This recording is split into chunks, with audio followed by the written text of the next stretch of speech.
Olá, meus queridos, tudo bem? Tudo na paz, graças a Deus. Estamos aqui em mais uma oportunidade que o nosso Criador nos concede para mais uma vez gravarmos um vídeo para que possamos crescer na graça e no conhecimento do Senhor Jesus Cristo. Meus queridos, hoje neste vídeo, antes de começar a falar alguma coisa, eu quero que você continue se inscrevendo no nosso canal, quero que você continue deixando o seu like, que é muito importante.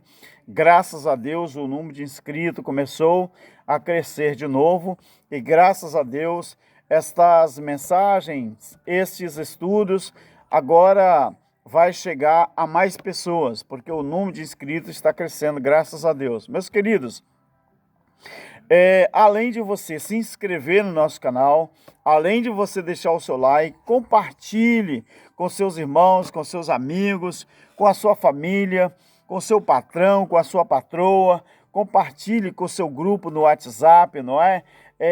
Então, além de compartilhar, você também ative o sininho de notificações, tá bom?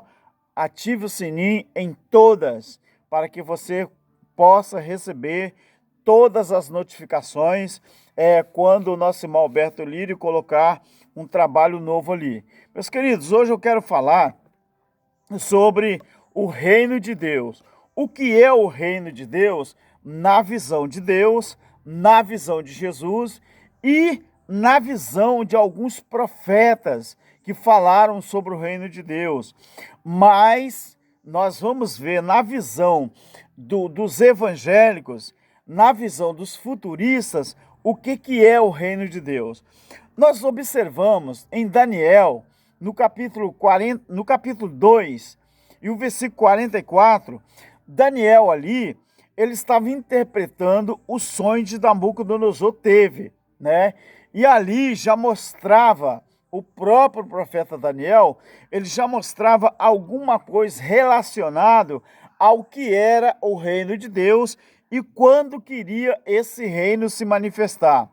Nós observamos em Mateus, no capítulo 16, no versículo 24 ao 28, nós vemos ali e fazemos a pergunta: o que é o reino? Tão falado e tão discutido, né, que hoje as religiões, principalmente o cristianismo, não é, os evangélicos, a gente fala muito sobre o reino de Deus e muita gente debate e muita gente até discute sobre o que é o reino tão falado e tão discutido. Abra sua Bíblia em casa, você observa Lucas. Observe aí, Lucas capítulo 17, versículo 20 e 21, você vê que aqui o próprio Jesus está falando que o reino de Deus não é isso que ensinam para nós. Por exemplo, quando eu estava dentro da religião evangélica, quando eu era simplesmente o evangélico, eu não entendia nada sobre graça de Deus, eu aprendi que o reino de Deus ainda vai vir. E Jesus vai ter que voltar outra vez para inaugurar o reino dele aqui na terra. E eu cresci dentro da religião, dentro do sistema, aprendendo que o reino de Deus seria isso. O tempo passou e eu comecei a estudar a Bíblia, né, com mais dedicação, com mais afinco. Eu esqueci um pouco daquilo que foi me ensinado na religião e eu comecei a estudar a Bíblia por minha conta própria. Claro que pedindo a Deus orientação, pedindo a Deus dedicação. E eu sempre falei: Deus, eu quero entender o que é o seu reino. E graças a Deus, meus queridos, ali eu pude aprender. Então, nesse texto de Lucas, o próprio Jesus, o Filho de Deus, ele está explicando que o reino de Deus não é isso que se pregam, não é isso que se ensina na religião. Em Mateus, no capítulo 6, do versículo 9 até o 15, o próprio Jesus pediu ao Pai para que o reino dele se manifestasse na terra com a mesma harmonia que existe no céu. Uma pergunta que eu faço para você: você vê isso aqui acontecendo na terra? Jesus, ele pede ao Pai, na sua oração, para que o reino dele se manifestasse na terra da mesma jeito ou com a mesma proporção que existia a harmonia no céu. Pai nosso que estás no céu, santificado seja o teu nome. Oração de Jesus. Venha a nós o vosso reino, assim na terra como no céu. Em outras palavras, eu quero te dizer uma coisa. Essas pessoas que estão aí apregoando um reino físico, o reino de Deus físico, nunca fizeram e nem farão parte no reino de Deus. Você está me entendendo? Em 1 Coríntios, no capítulo 6, o versículo 9 ao 11, né? Você observa que tem uma classe de pessoas ali, em 1 Coríntios, me parece que são 10 classes de pessoas que estão inseridas nesses textos de 1 Coríntios 6, 9 a 11, que nunca fizeram parte e nunca farão parte do reino de Deus. Essas pessoas que têm aquelas qualificações ou aquelas características. Então, o que acontece, meu querido? Em Mateus, no capítulo 12, versículo 25 ao 28, você viu aqui que por que o reino dos homens não subsiste? Porque a religião, ela está dividida. O reino dos homens começa e termina aqui. Então o reino dos homens, ele é físico. O reino dos homens começa e termina aqui. Mas por que começa e termina aqui? Porque o reino dos homens é dividido. Então quando você observa no versículo 28 do capítulo 12 de Mateus, você vê o quê? Que já nos dias de Jesus, o reino já tinha chegado. Só faltava os homens entenderem o que era o reino de Deus. Então, a religião evangélica, principalmente os evangélicos, eles nunca vão entender que o reino de Deus não era material. O reino de Deus, palavras ditas pelo próprio Jesus, que não era físico. O reino de Deus, ele se manifestou, era no âmbito espiritual, era no âmbito para se entender espiritualmente. Não tinha nada a ver com o reino físico, porque Jesus, em Lucas 17, 20 e 21, ele falou: o meu reino, ele não vem com aparência física e nem com aparência visível, porque o reino de Deus está dentro de cada um de vocês. Outra coisa, muito importante para a gente observar, quando Jesus disse assim: olha, quando alguém dizer para vocês, quando alguém vos disser, Jesus está aqui, Jesus está ali, ou ele está acolá, Jesus diz: não acredite, não vades após dele, porque o meu reino está dentro de cada um de vocês. Então, meus queridos, o reino de Deus, já na época de Jesus, já tinha se manifestado entre os homens. Então, quando Jesus disse ao Pai: venha a nós o teu reino, seja feita a tua vontade, assim na terra como no céu, era a harmonia que havia no céu entre os seres angelicais, deveria ocorrer do mesmo jeito na terra também. Só que o reino de Deus se manifestaria na terra, só que era dentro de cada um de nós. E o reino de Deus se manifestado na terra, ele teria que acontecer com a mesma harmonia que havia no céu.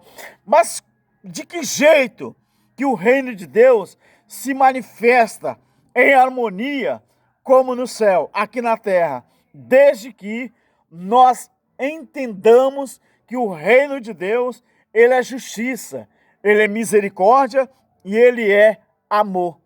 Então, quando você pratica essas harmonias que tem, não é, no reino espiritual, então sim, se confirma, se conclui, se manifesta e se cumpre na vida de cada um o reino de Deus se manifestando dentro de nós. Uma coisa muito importante para você observar. No capítulo 18 de João, no versículo 34 e 37, existe um diálogo com Pilatos. Jesus, ele estava tentando explicar a Pilatos, que o reino de Deus, o reino dele, ele era espiritual e não físico. Se você observar João 18, 34 a 37, aquele diálogo entre Jesus e Pilatos, Jesus estava tentando explicar a Pilatos que o reino dele era espiritual e não físico. Então, irmãos, qual é o problema da igreja? A chamada igreja, não a igreja de Cristo, porque a igreja de Cristo, ela vive com a graça, vive o reino, vive a graça. Ela não vive lei, não vive ordenanças da lei. E alguém um dia, essa semana mesmo, me perguntou: irmão Alberto, então vocês são contra as pessoas que congregam em um lugar físico? Eu falei: meu filho, eu vou te responder usando a Bíblia. A Bíblia diz em Atos 7 e Atos 17, Atos 7 Estevão falou, em Atos 17 foi Paulo que falou, que Deus, ele não habita em templos feitos por mãos de homem. Por quê? Porque Estevão estava explicando que Deus disse assim: se o céu é meu trono e a terra é o estrado dos meus pés, como que vocês constroem uma casa, constroem um espaço físico e acham que aquilo ali é a minha morada, é a minha casa? Se o céu e a terra não podem me conter, como que eu vou morar dentro de uma caixa? Como que eu vou morar dentro de um templo físico? Como que eu vou morar dentro de alguma coisa construída pelo homem? Então Deus está falando ali, ele não habita em templo feito por mão de homem. Mas aí a pessoa me perguntou: mas então vocês são contra alguém congregar? Somos contra congregar? Não! Nós somos contra as ordenanças da lei que existe dentro desses assalpões chamado igreja. É lícito alguém congregar? É lícito, é bíblico, não é proibido, desde que seja em graça, desde que esses que estão reunindo entendam que em graça não existe mais ordenança da lei, tais como dízimos, tais como oração em monte, tais como campanhas, tais como jejuns, tais como oblações, tais como Santa Ceia, que era Páscoa judaica na antiga aliança. Outra coisa muito importante que não deve haver no meio de quem congrega em graça. O que não deve haver lá no meio de quem congrega em graça? É ensino sobre a salvação depende de nós. É um erro, é uma heresia. A salvação não é prerrogativa dos homens. Salvação é uma prerrogativa de Deus, que ela foi criada na eternidade e não aqui na terra. Você estuda todo o capítulo 1 de Efésios e você vai aprender. Vocês são a favor do batismo em água? Não! Porque o batismo em água era uma representação da pessoa que nascia de novo, a pessoa que tinha um novo nascimento, uma regeneração. Em graça, E outra coisa, João foi muito contundente, João foi muito claro quando ele batizava as pessoas no Rio Jordão. Ele falava assim, olha, eu, na verdade, batizo vocês com água para o arrependimento. Mas quando João usa o advérbio mas após mim vem um que vos batizará com Espírito Santo e com fogo. Este é o Cordeiro que tira o pecado do mundo. Por que João falou que Jesus tiraria o pecado do mundo, o Cordeiro de Deus? Porque pecado era a transgressão da lei.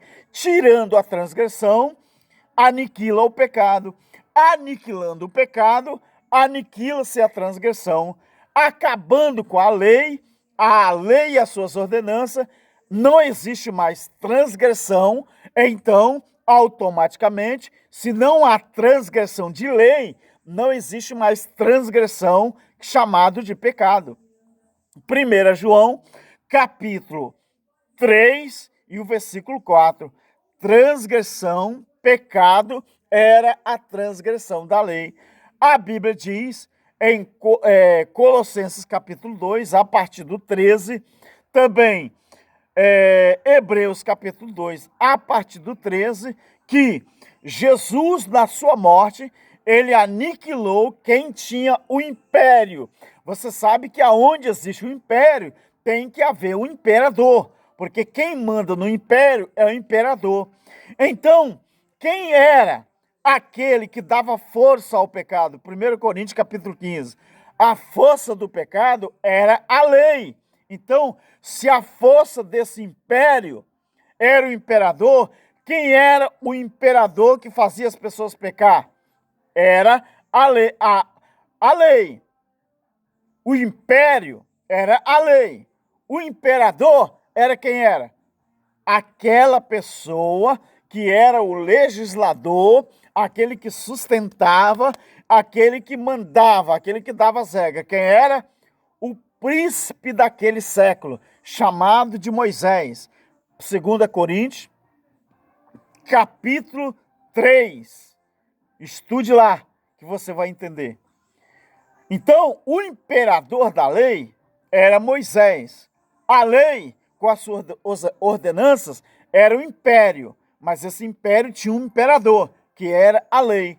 Então, meu querido, é muito simples a gente entender, desde que você entenda a velha aliança como tudo físico.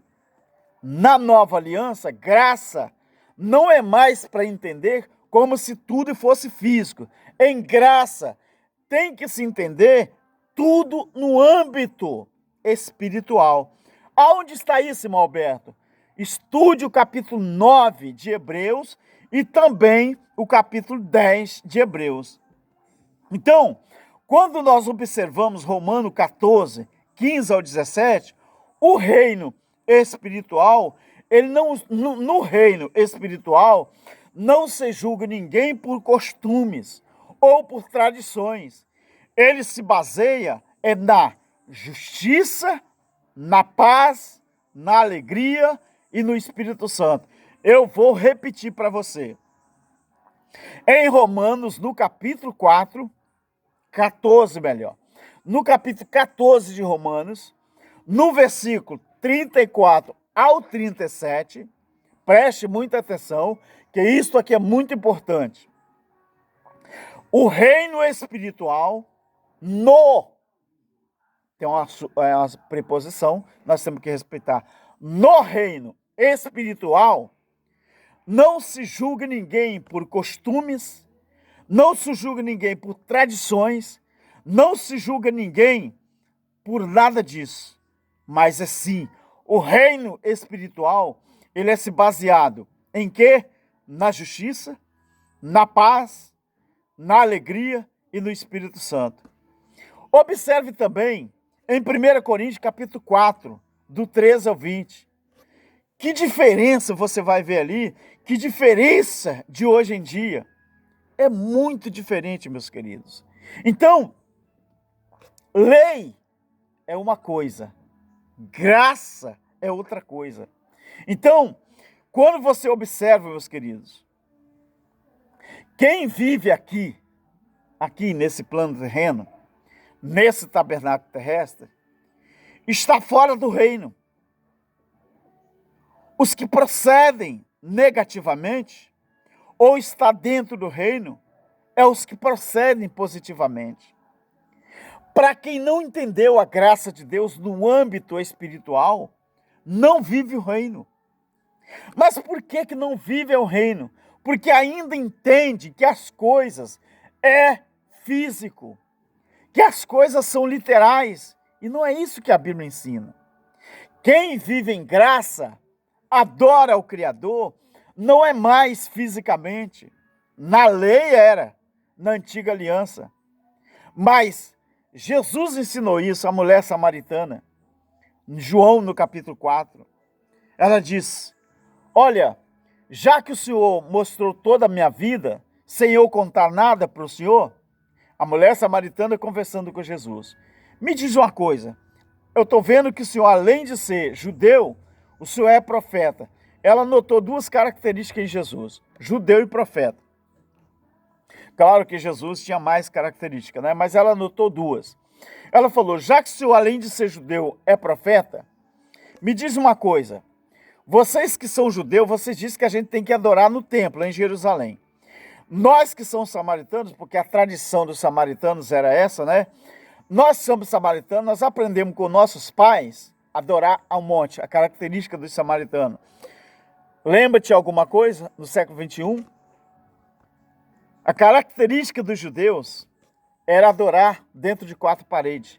Por isso que todo evangélico que adora dentro de quatro paredes, ele tem características judaizantes, porque ele gosta de parede, ele gosta de templo, ele gosta de laje, ele gosta de telhado. Físico. Mas Jesus, e ela falou, e nós os samaritanos, nós aprendemos com nossos pais que a gente tem que adorar aqui, em Samaria, no Monte Gerizim. E o Senhor? O que o Senhor me diz? Ela jogou a responsabilidade para cima de Jesus. Jesus falou assim, olha mulher, Jesus usou os dois verbos, o tempo verbal, futuro e o presente. Ele disse assim, a hora vem, quer dizer, futuro, e já chegou, presente, que os verdadeiros adoradores adorarão, isso estava jogando para o futuro, adorarão ao Pai em espírito e em verdade. E nós estamos há 2000 anos depois dessa palavra. E os crentes evangélicos ainda não aprenderam do próprio Cristo, que eles dizem que segue a ele, mas é mentira. O religioso, ele não segue Cristo ressuscitado. O religioso, o evangélico, ele segue ao Jesus de Nazaré. Ou seja, aquele personagem antes da cruz. Mas os evangélicos ainda não entenderam que nós estamos depois da cruz e não antes da cruz. Então ele disse com a mulher samaritana, em que os verdadeiros adoradores adorarão ao Pai em espírito e em verdade. Porque Deus é espírito e importa que os que o adorem, quer dizer, ao Criador, o adorem em espírito e em verdade. Mas a igreja evangélica, elas não acreditam que Deus é espírito. Para eles, Deus tem que se manifestar fisicamente. Por isso que eles têm que adorar a Deus fisicamente. Os religiosos, os crentes evangélicos, eles não conseguem sobreviver fora das quatro paredes, igual os judeus. No ano 70, aconteceu o juízo em Israel. Jerusalém foi queimada, Jerusalém foi destruída. O que restou do templo? Aquele templo que representava o símbolo máximo da lei. O muro. Batizaram com o muro das lamentações. Onde que os judeus vão orar e adorar a Deus? Em Jerusalém. Justamente naquela parede. Igual os crentes judaizantes. crente judaizante não aceita o que Jesus disse e falam que estão seguindo a Jesus. Mentira! O verdadeiro adorador, ele adora a Deus em qualquer lugar. No banheiro, na sala, na cozinha, na área, no quarto, na varanda, viajando, dentro do ônibus, dentro do carro, no mar pescando. Ele consegue adorar a Deus em qualquer lugar da sua vida. Mas os crentes evangélicos não acreditam. Coloca a Bíblia debaixo do braço. Onde você vai, meu querido? Ele fala, eu vou para a igreja. Na visão dele, igreja é 4 paredes. Mas Jesus disse, a Bíblia nos informa, que parede não é a casa de Deus. A Bíblia informa que templo espiritual é eu e é você. Colossenses 1:18, Colossenses 1:24, Hebreus 3, versículo 6, 1 Coríntios 3, 1 Coríntios 6, a partir dos versículos 17. Todos esses textos falam que o templo espiritual somos nós, porque Deus é espírito. Então, meu querido, quem vive o reino dentro dele é verdadeiramente os cristãos que procedem positivamente. Quem não consegue entender o reino espiritual são aqueles que vivem o reino negativamente. Em Apocalipse, eu já estou terminando o vídeo, capítulo 1, versículo 4 ao 7, fala assim, eu vou usar um termo aqui, e nos fez reinos, sacerdotes para o seu Cristo. Presta atenção no verbo, e nos fez, na frase, e nos fez. Isso aqui é passado, presente e futuro. Era o presente de 2000 anos atrás. Apocalipse foi escrito entre 65 e 68. Mas os pais da igreja dataram o Apocalipse do ano 95. Sabe para quê? Para negar que o juízo do ano 70 foi a manifestação do Filho do Homem. Então, meus queridos, isso aqui já aconteceu, meus queridos. Já aconteceu. E nos fez reinos, sacerdotes. Porque reinos é o que está dentro de cada um. Milhares de pessoas no mundo inteiro. Reinos, no plural. Sacerdotes, no plural. Porque no mundo inteiro, o reino de Deus se manifesta dentro de cada um. Então, nós vivemos no reino espiritual. Por isso é que poucos entenderam isso que nós falamos, que a igreja de Cristo, ela já foi arrebatada. A igreja, ela não acredita no arrebatamento espiritual. Por isso é que ela espera o arrebatamento físico até hoje. Mas é interessante que nem o próprio Jesus, os apóstolos, os discípulos, nunca deram ênfase a um arrebatamento espiritual. Mas sim, só falaram do arrebatamento espiritual. Material, não. Nunca deram ênfase. Jesus nunca falou com relação a espiritual, ao material, esses dois verbos, em verdade, em verdade. Porque quando Jesus dava ênfase a um ensinamento, ele falava, em verdade, em verdade. Assim como Mateus 16:28, que ele fala da manifestação do Filho dele, que aconteceria já nos dias que ele estava vivendo. Ali ele sim deu ênfase, em verdade, em verdade. 2 vezes repetido, quer dizer, vai acontecer, e era para já, e aconteceu. Meu querido, isso é reino de Deus, para ser entendido no mundo espiritual, nunca no mundo físico. Graça e paz, fique com Deus, em nome do nosso Criador. Um abraço, a todos os irmãos em graça no Brasil e no mundo. Amém.